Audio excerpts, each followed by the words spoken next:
The tasks themselves are quite diverse, from striking enemy equipment to covering the units, which are moving from our territory to Ukraine. Very often we fly there to strike enemy targets because enemy groups still remain in many localities.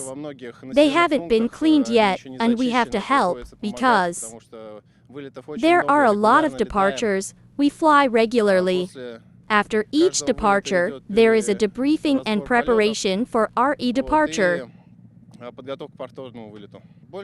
Most of all, I remember the flight to cover the columns. Because when you fly and accompany your equipment, your guys, anyone who moves towards you is a potential opponent.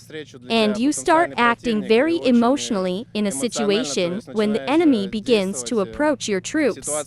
As it is, the flights are calm, the combat training is at the highest level, so the equipment has never failed.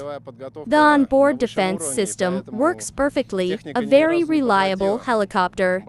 A lot of our guys are working all over the front. There are a lot of tasks, and there are a lot of places where helicopters go. Constantly, after combat missions, the flight personnel are gathered, and an analysis of what happened on enemy territory is underway. That is, it tells the nuances of what the enemy breathes, how it works, because there is a very strong opposition to portable anti-aircraft missile systems of foreign production. Of course, the experience we get here is invaluable. These are flights with terrain circumference and our modern defense systems, which have been saved from launching missiles more than once.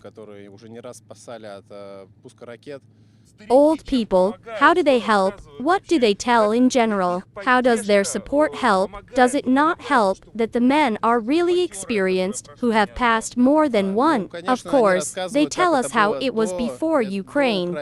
That is, Afghanistan, Chechnya, the Syrian conflict. They show us all this collected experience using the example of today's Ukraine. We analyze a lot of situations that occur in the air.